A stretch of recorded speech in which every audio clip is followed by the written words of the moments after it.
Today's show is sponsored by the ABV Barrel Shop. The ABV Barrel Shop is located in the St. Louis metro community of Arnold, Missouri, and is the world's first single barrel only liquor store. This business is owned and operated by Steve Akeley and Jim Fosnot. Head over to abvbarrelshop.com to sign up for their email and text distribution list. That way you'll know what they have in stock, what classes are coming up, and what barrel picks they have in the works. We are also sponsored by The Bar to Go. The Bar to Go offers a fully customizable carrying case that allows you to take your favorite distilled spirits or cocktail ingredients with you. Whether you're looking for yourself, a customized gift, or logo items for your business or event, The Bar to Go can help. Check them out at thebar2go.com. Use the number 2 when you type out The Bar to Go. Did you know Neely Family Distillery now ships its popular distilled spirits directly to you? To order, simply call 859-394-3258. Tell them the ABV Network sent you. And now, on to the show. Let's drink!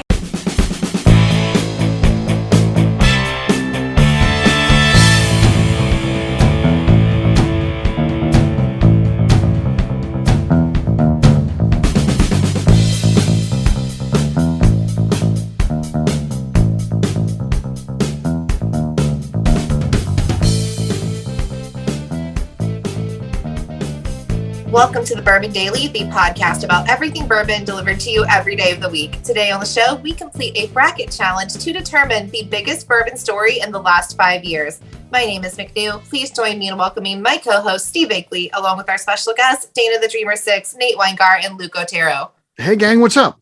Hey, guys. Hey, everybody. Heyo. Good. So, yeah, every once in a while, we've been doing this for a long time, but then every once in a while, you just hit something, I think, that, wow, we never have done this before, and it's a really good topic, and I think we've got a good bracket challenge today. We've got some of the biggest stories from the last 5 years, and as I put this together, I thought they were all strong. I think these are all, a lot of times you're like, well, these two might be the ones that could win, but I think any one here, just depending on how people are voting tonight, could potentially be the winner. So it's pretty exciting. We'll get to that though after the break. For right now, Dana, who keeps some notes around, has a random question for us. What is that, Dana?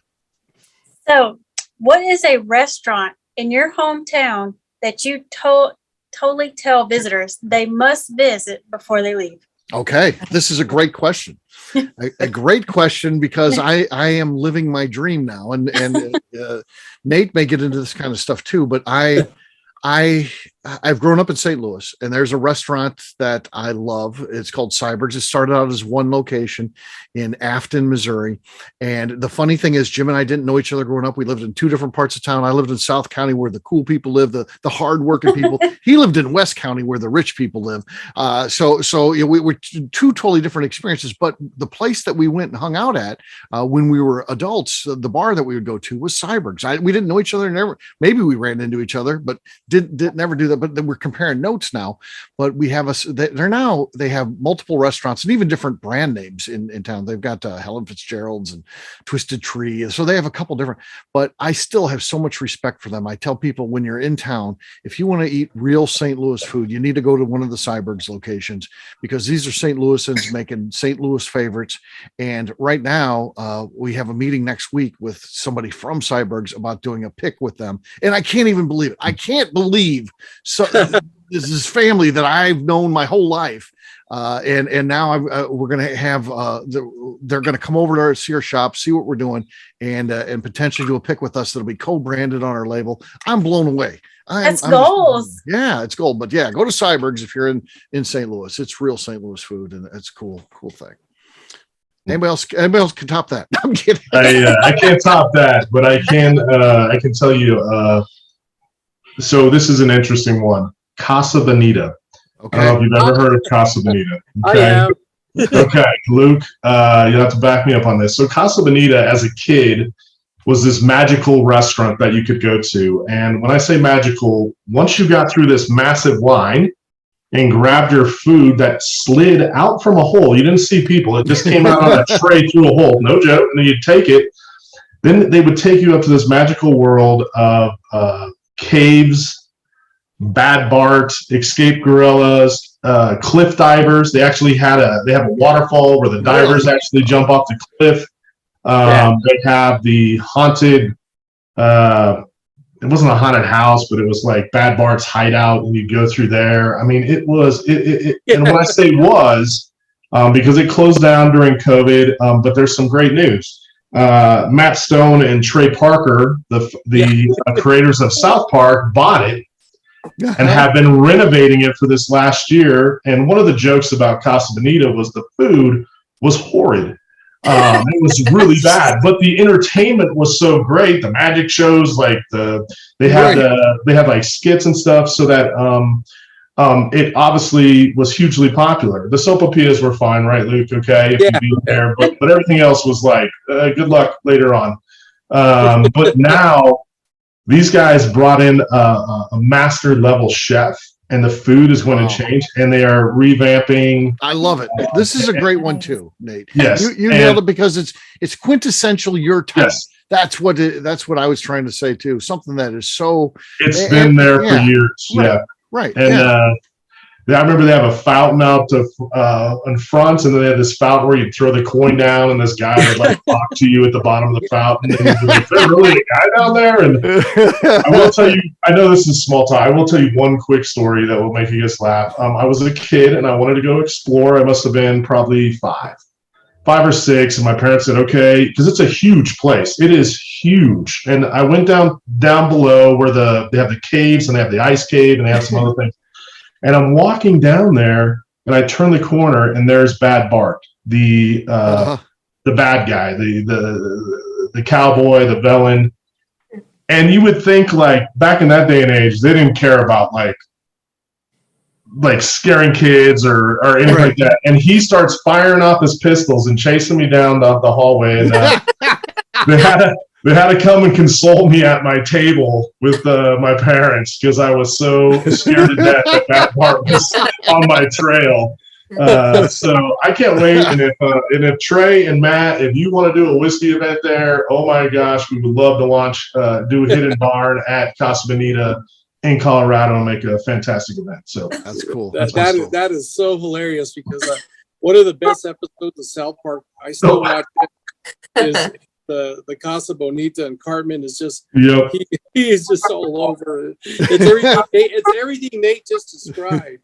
And then we went there. God, it's got to be Nate almost 30 years ago. That's awesome that you've been there, Luke. Yeah, that's fun. Luke, how about you? Some restaurant that Santa Fe is so blessed with so many good restaurants, but one that we find ourselves and the locals go to as well is Coyote Cafe. Mm-hmm. It is 35 years old, and the guy who owns it now started off as a busser there 30 some years ago, and now he owns it. But they do some great steaks. But if you want some New Mexican food, they do that. I mean, it is anything you order on that menu is so good, and they've got great whiskey, they've got great wine, whatever you want. It's always a first class operation. His staff there is just incredible. So yeah, if any of you were to say, and ask Andrew Weebrink, because we took him and Jennifer there, and the owner at the end of the evening, he brought a bottle of William LaRue Weller, and put it on our table and said, "Have as much as you want." And Andrew couldn't believe it. So, but anyway, that's the type of hospitality that this restaurant does. Mm-hmm. And if he knew you were going to be there as one of my friends, he would extend the same thing and then some. So yeah, it would be awesome. It'd be Coyote Cafe. Coyote Cafe. We got to go there, Luke, when I show up there. Yeah, that'll be cool. That sounds good. That sounds awesome. Yeah, Luke, we've never discussed this when it comes to Santa Fe Fair. Are you a red, green, or Christmas guy? I like the red myself. I like the I do it in seasons. So you're the rare one that mixes it up. Yeah. No, so red is probably fall and winter for me. Green is spring and summer, because we're trying to get rid of last year's crop. Right. That we the frozen green. Red we pretty much make anytime we want, because we do it the old way, with the pods. But I don't turn down any good red or any green anytime. I rarely do a Christmas. Right. people Maybe do- on Christmas Day. Well, maybe. Yeah, red, red and green, and 'Tis the season. Yeah. yeah. Actually, we just named one of our barrels that we just picked recently, and it's called Red, Green, or Christmas. Okay. Nice. That's perfect. Yeah. McNew, what about you? I can only assume it's Applebee's. So that's God. a special restaurant that represents your city. Any of these, because I'm in a little town outside of a big town. But we did get a new restaurant a year and a half ago called the Depot, and they took this old train depot with grain bins, like it was like a That farm. sounds good. Okay. That And they sounds turned promising. it into this gorgeous restaurant. It's really pretty inside, and they actually have good food. We don't have to eat at Applebee's anymore. So they have great wings, good food. They actually have a small bourbon selection, which is better because, we just get Jim Beam everywhere else, which is fine. There's nothing wrong with that, but that's all this town has. So they actually have some Bookers, they haven't done any picks, but they have a decent selection. And it's the only place in town that can make an old fashioned. So I'm going to say the Depot. I love to take people there. Anytime my friends are in town, we got to go to the Depot. They do have good food. It's the only Depot good place sounds in Greenfield. So, Okay. All right. Yeah. Last but not least, Dana, you asked a question. What's your answer? Oosh, tell me you're from a small town without telling me. We have a small restaurant and it's called Cahoots. And the only reason you really tell people to go there is because it's in the old jail and you can actually reserve a jail cell, but the food is really subpar. But their Long Island ITs, they will. Yeah, I love a touristy thing like that. I remember when those were the big thing. I love it. Yeah, those Long Islands will get you fucking They'll wasted. get you messed up. Yeah, I remember my buddy's his wedding rehearsal dinner. So we started all getting a Long Island iced teas. Next thing you know, I find myself running the register at the thing. The lady had stepped away, and I was just like, I think I can figure this out. I saw what she was doing. I'm ringing the register. I don't even know how to do it. I'm like, get the hell out of here. So yeah, that happens. All right, guess what, gang? It's time to drink. What is everyone drinking? Let's start with Nate this time. Nate, what do you got? I've got one of our 5280 whiskey Old Forester single barrel picks, and we actually did this one as a tribute to Jackie Zykan. So Okay. see how this pops. Okay. Yeah. Decent. We'll see. Okay. It's probably going to beat me. I've got 5 brothers here, but this bottle is halfway, maybe a little bit more than half. We'll see what it's got. Any life left here. Here we go. No, Nate's got the lead, though it wasn't that impressive. I think he can be beat, but we'll see what everybody else has got. Dana, we'll have you go next. Have a lovely bottle of Maker's 46 because, like I said, I went into a very sparingly liquor store today. So, Okay, there's our lead. It was cute. Man. Too. It was just It was cute. high pitched and cute. All right. So Dana has the lead. McNew, you're next. What do you got? I'm not expecting much. I have this little baby buzzard's roost, half gone. Let's see. Okay. That was second place, but that does not knock Dana off the lead. So Dana's got the lead. Luke, you're last. Going with some Old Forester single barrel. It was a barrel pick from Elephant Ranch, one of Lucas's customers down in Las Cruces. Okay. So I love this one. This is really good. Nope. No, not enough. Dana, 2 for 2. How about that? Have you ever had a streak of 2 before, Dana? no, I don't think so either. I'm I never think coming maybe back. in the history of you're coming on the show, you've won 2. So, won 2 in a row. Cheers, guys. Cheers, gang. All right. Look at Nate. All right. Bottle pours. Bottle touch. Yeah. We'll take Isn't a quick break. that good, Nate? God. Yeah. It's good. No. It's really good. We'll take a quick break, and then when we come back, we're going to be doing a bracket challenge to determine the biggest story in bourbon from the last 5 years. We'll do that in just a few.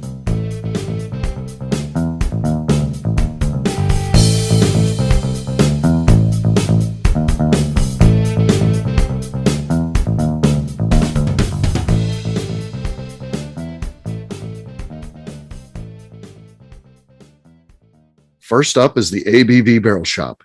It is the most unique shopping experience in the world of bourbon, as the ABV Barrel Shop only sells single barrels. Owners Steve Akeley and Jim Fosnot select. With over 100 distilleries on board to sell us barrels, we are home to the most unique and diverse barrel pick selections in the bourbon world. By signing up for our email, you will always know what we have in stock. In addition to the single barrels, we'll have a gift shop featuring ABV Barrel Shop as well as ABV Network merchandise. We are partnering with vendors like Art Eatables and Old Man Bay Signs to bring you unique items you can't find anywhere else. We will also have a 24-seat classroom where we are offering educational and fun classes like Breakfast and Bourbon, a series where we pair donuts and bourbon, customer barrel picks, and opportunities to learn from master distillers and other bourbon dignitaries. Best of all, we feature a tasting bar where you can try before you buy. All of this is located in the St. Louis metro community of Arnold, Missouri. If you are in the St. Louis area, please stop by to say hi. If you're traveling in from outside the area, please take advantage of our hotel rates with the Drury Inn and Pear Tree Inn, less than a mile from our shop. This can be done via the links in our Visit St. Louis section on our website. Head over to abvbarrelshop.com to plan your trip. The ABV Barrel Shop. It's where single barrels live. Hi, this is Steve Akeley, owner of the ABV Network. We're sponsored by the Stave and Thief Society. This is where you, a bourbon enthusiast, can expand your knowledge and emerge a bourbon steward. In 2017, I completed my Executive Bourbon Steward certification. It's the most comprehensive bourbon certification program available and connects you with an expansive network of bourbon enthusiasts and professionals. Check out the full listing of in-person and online certifications and join the society today by enrolling at staveandthief.com. Okay, let's talk about the Neely Family Distillery. In 2018, I met Royce Neely at an industry event. He started appearing on our shows, and we became friends during my frequent trips to Kentucky. Today, he is amongst the leaders of young distillers leaving their mark on the bourbon industry. A visit to Neely Family Distillery yields insight on their unique family history, why their products are special, and gives you the opportunity to taste their whiskey, moonshine, and creams. Check them out at NeelyFamilyDistillery.com or visit them in Sparta, Kentucky.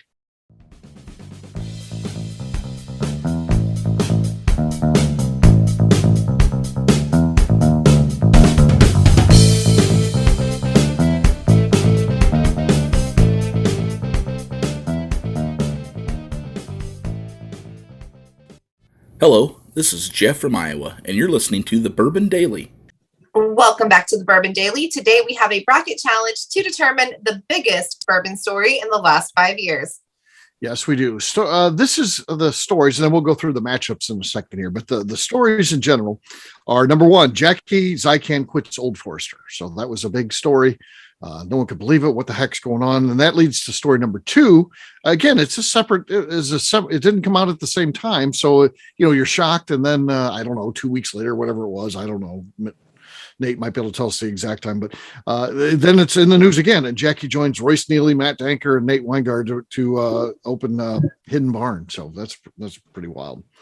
Another one, this was just shocking. It was a crazy day. Denny Potter leaves Heaven Hill and goes to Maker's Mark. And man, they switched some other people around. Greg Davis went to Jim Beam, and Victoria, someone else left Makers and went to, it was just a crazy day of all these kind of trades and things like that. So that was definitely memorable. Then Dave Pickerel passing away. Obviously, another just shocking. I had met him just weeks before at Bourbon and Beyond, and then he passed away. MGP buys Luxco. I guess it's like, where did that come from? Especially for me in this area, St. Louis. In fact, Luxco sold out. That was really hard to believe. A Bardstown Bourbon Company buys Green River. Another big one. Two big companies. Basically merging and joining forces, and that could be interesting. Sazerac buys Early Times from Brown Forman. Didn't see that one coming. That's an old historic brand from the 1860s. Now, why the heck would you sell that one? And but they did. And then last but not least, the Barton Warehouse collapse. And remember, that was kind of a two-parter. It halfway collapsed, and then about a month later, the rest of it collapsed. And it's just, hard to believe. So how these are going to line out. This is going to be the matchups in round one. Bardstown Bourbon Company buys Green River. Will take on MGP buys Luxco. Jackie Z quits Old Foe. Will be taking on Sazerac buying Early Times. Then we'll go to the Barton Warehouse collapse. We'll be taking on the Hidden Barn announcement. And then last but not least, Denny Potter leaves Heaven Hill. Will take on the passing of Dave Pickerel. So again, we're looking for the biggest story from the last 5 years. Round number one, Nate, you were going to be first. And the options for round number one for you are Bardstown Bourbon Company buys Green River or MGP buys Luxco. By chance, those two ended up together. Both big news. Yeah, that is, man, they're both impactful. Yeah. in different ways. I think although it was a shock that Bardstown bought Green River, I actually think MGP buying Luxco to me was a pretty big surprise. I know most of the people involved with Luxco in different ways, and was very happy for him. But yeah, that was actually probably for me that was a bigger surprise. So, okay. That one, yeah. All right, Luke, you're next. What do you think was a bigger story? Bardstown buying Green River or MGP buying Luxco?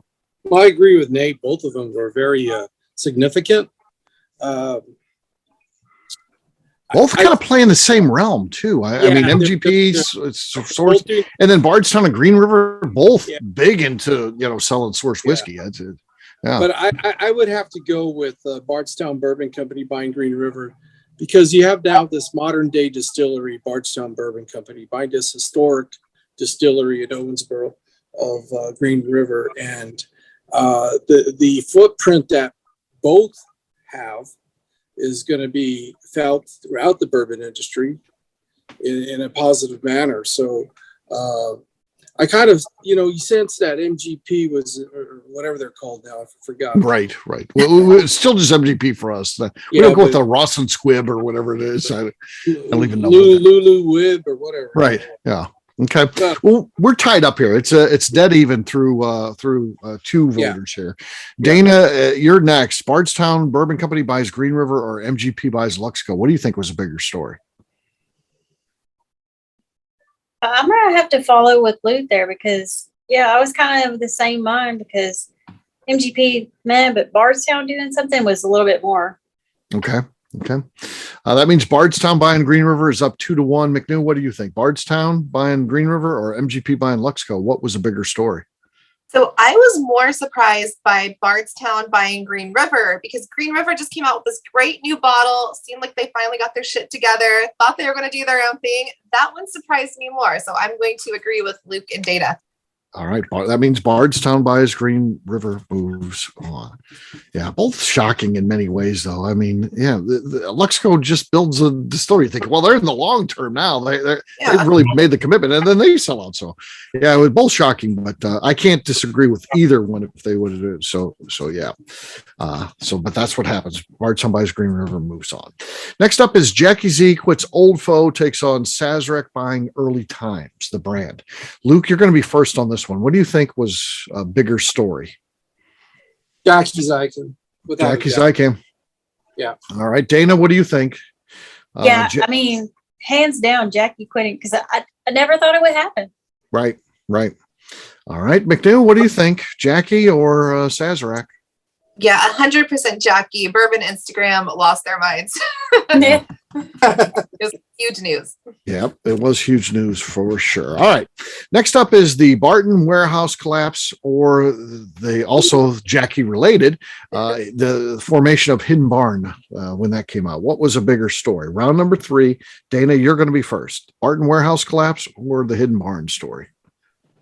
I mean, Hidden Barn was bigger for me, but the warehouse collapse, like, even my family was sending me messages about that, because it was shocking to see when you saw all those barrels piled up. And then thankfully that's happens twice, and thankfully no one's hurt. I mean, absolutely. If anybody's working at all in that warehouse, they're gone. Mm-hmm. I mean, those are 500 pounds plus a piece and falling down. And oh gosh, could you imagine even being within a half mile of there and hearing that? You'd been like, what did I just hear? What happened?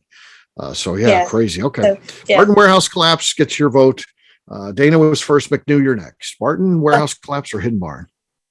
So I think Hidden Barn actually got a little overshadowed by Jackie leaving OF, because that was like a simultaneous story, right? But people are Jackie left. I think Hidden Barn's going to have its great day in the sun once it's released. So I'm going to go Barton for right now. Barton for right now. Okay. I'm going to keep Hidden Barn alive here, because I don't know. The Barton warehouses, unfortunately, I wish I could say it never happened, but they do collapse. I mean, we also saw it at OZ Tyler, which is now Green River, which is now part of Bardstown. That does happen. Something like this, in my mind, has never happened before. And Jeremy Shell was like, well, you could go to Willie Pratt going to Michter's, or Jim from Four Roses, starting his own. And those are after they retired. Jackie's not even really just kind of going into the prime of her career and to make that move. And I just think there's never been anything like that. So to me, that's the biggest story, the fact that she started this. And then it wasn't just her lending her name to something. She's part of it. She's involved in it. And then the other players that are involved, so Royce Nealon being there, and then our friends from the 5280 Whiskey Society. I'm going to go that one. So it means it has life. It's down 2-1. Nate, you're next. You can push Barton forward, or you can claim victory here for Hidden Barn. What are your thoughts? Well, I think I remember where I was at when Barton Warehouse collapsed, and I can remember, just seeing that site and those fish. I was like, it was like going down into the creek. Right. It's like huge thing. I was like, oh my God, like this is a thing. I don't remember where I was at when Hidden Barn was announced that it was happening. Yeah, I don't remember. I heard something about it, and it was but no, I honestly, obviously for my life, it was a huge day for me. But for, I think, the whiskey world, like the Barton collapse was a big news, and if it was the Jackie leaving Old Forester, I agree with what McNew said. Like that was that kind of took over, and I think we'll have some days moving forward where hopefully not a warehouse collapse, please. Right. Yeah, exactly. Well, there you go. Warehouse collapse moves on. All right. Round number 4. Denny Potter leaves Heaven Hill, or Dave Pickerel passed away. Which do you think was a bigger story? Round number 4, McNew, you're next.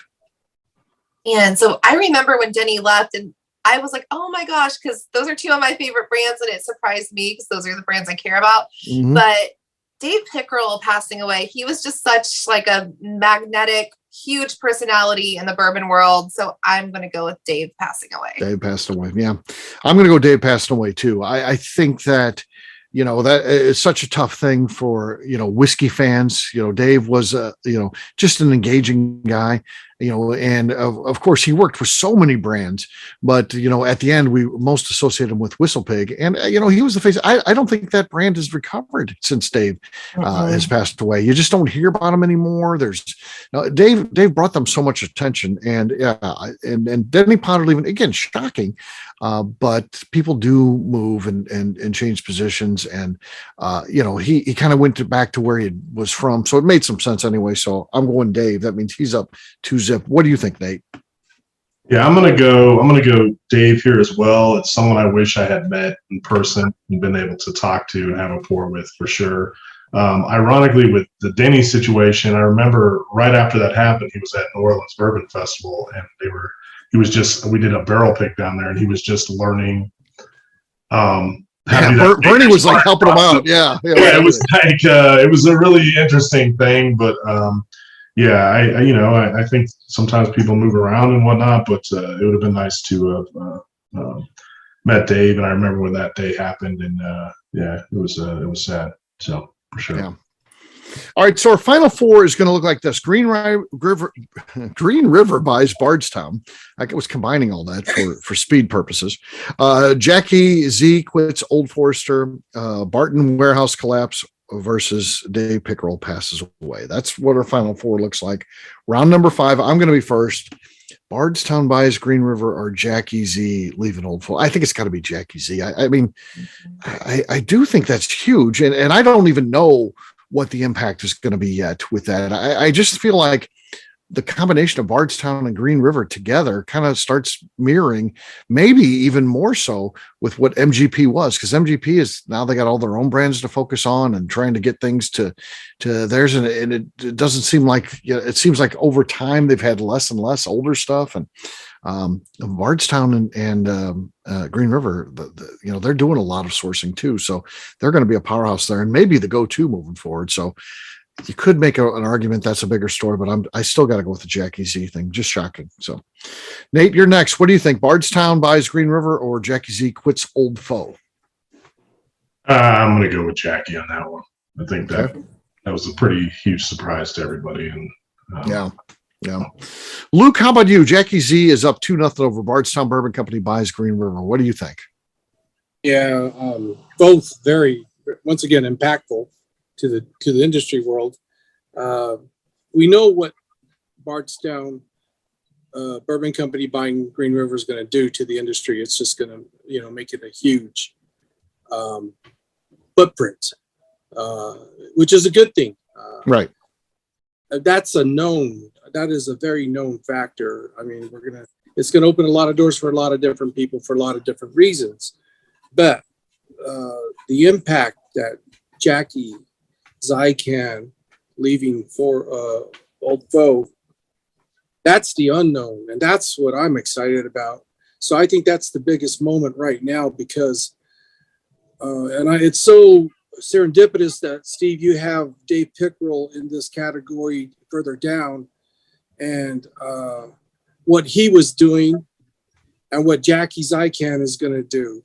So, he was Johnny Appleseed. She's going to be, in my opinion, the Janie Appleseed of the future. So, Jackie Zykan. Jackie Zykan. All the way just to say Jackie Zykan. Jackie Dana moves on. All right. Next up is the Barton warehouse collapse taking on Dave Pickerel passes away. Which do you think was a bigger story? Nate, your first one on this one. I'm going to go. This one I think is easier for me. I'm going to go Dave on this one. All right.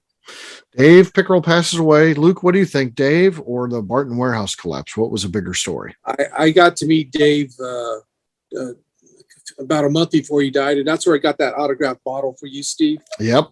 Luke got me one, and he mailed it to me for Christmas. Dave passed away in November. He mailed that to me for Christmas that year, and I cried when I opened that box because I'd interviewed Dave. I think it was one of the best interviews we ever did. I think it still stands up to that as one of the best we did, if not the best. And like I said, I had the opportunity to then meet him in person just maybe 2 weeks before he passed away, and then he's just gone. And then I get this thing in the mail, and it was just hard. Nate, you would have enjoyed him because I met him at my friend's liquor store in Tempe, Arizona, and he was just sitting there for 4 hours talking to customers, just, everything and anything you wanted to know about his past, his future.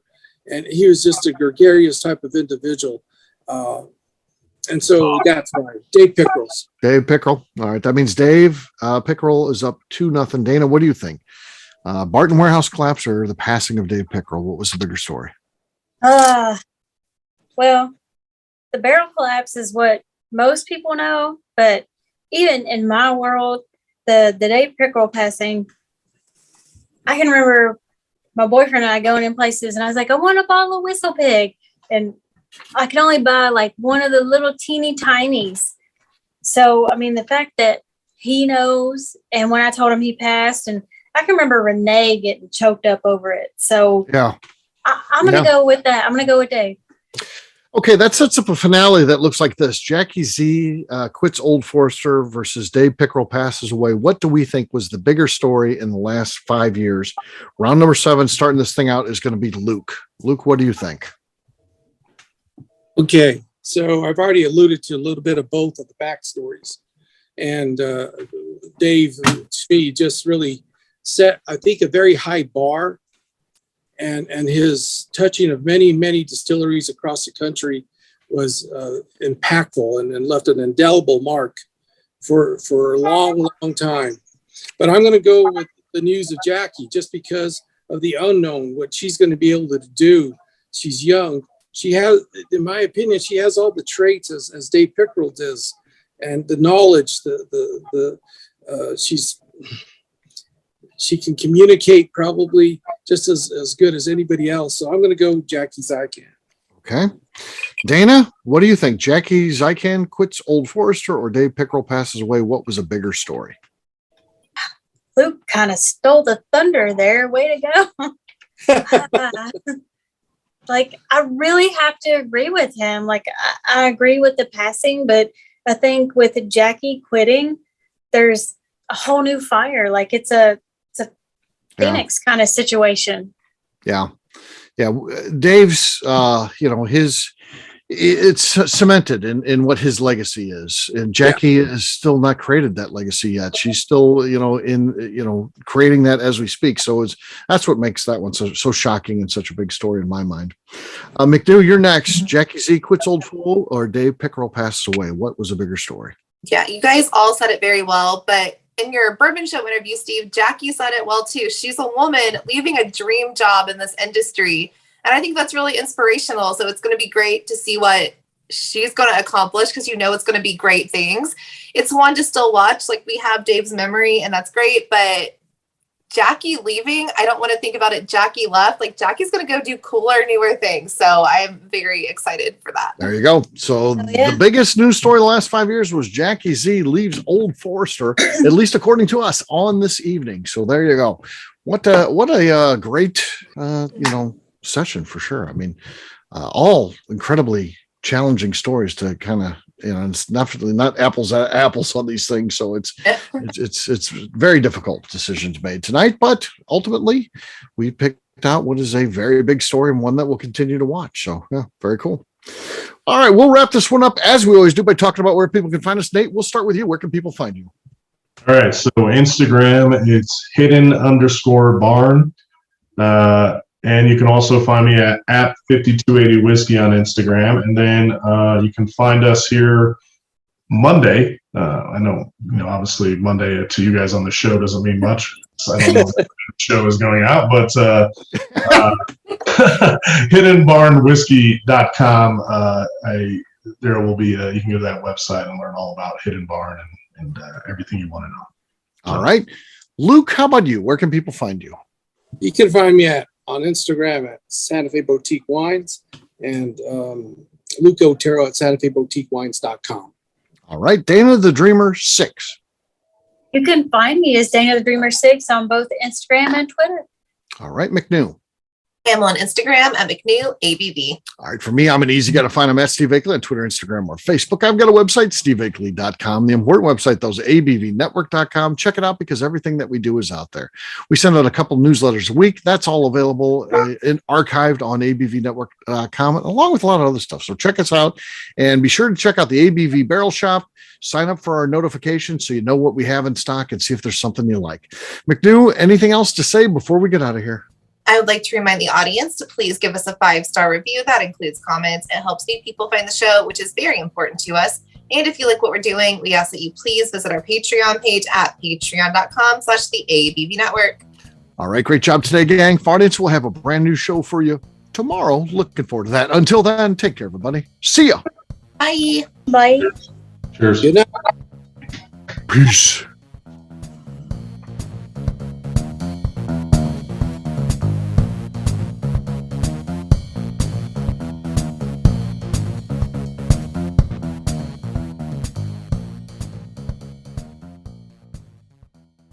Before we finish the show, let's talk about some great companies that support the ABV network. First up is Moonshine Still Pro. Moonshine Still Pro has a full line of products to help the home distiller.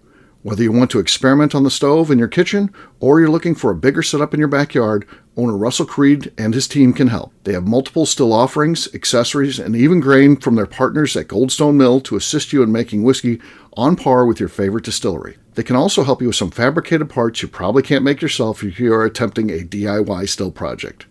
Learn more or order your still or parts at moonshinestillpro.com. Another friend of ours is the Goldstein family at Goldstone Mill. The Goldsteins offer a variety of heritage and heirloom grains to make the finest whiskeys in the world. Plus, they are more than just a grain company. They are truly consultants to make sure the grains they are providing to you or your business meet your highest expectations. Additionally, they work with mills around the country, ensuring shipping is as low as possible for their customers. If you're a distillery, brewery, or even doing this at home, Goldstone can assist you. Check them out at goldstonemill.com, call them at 217-254-6613, or check in via email at hello@goldstonemill.com. Last but not least is the ABV Barrel Shop. While we don't get to play in the allocated bourbon game because we aren't selling the other products you have to do to get those, we do have access via our friendships in the bourbon industry to some really cool stuff. Have you ever seen your favorite craft distiller selling some really cool limited offerings only in their gift shop? I'm talking things like the hazmat offering Distillery 291 did for their 10th anniversary, or Neely Family Distillery's Papaw's birthday barrel. They don't have enough of it to send it out to distributors, so they only sell it via their gift shop. Well, companies like Distillery 291 and Neely Family Distillery have agreed to sell us 2 or 3 cases of these offerings moving forward, meaning our store will have the access to some of the rarest whiskeys in the world. Way more difficult to come by than the allocated bourbon offerings with the national release. Yes, they will be extremely tough to come by, but if you're a customer of our store, you'll have a chance to get them. Get signed up for our email or text list over at abvbarrelshop.com so you don't miss out. The Bourbon Daily is part of the ABV Network. For more information or to become a sponsor, please visit abvnetwork.com. Thanks for listening and cheers. This has been a Steve Akeley production.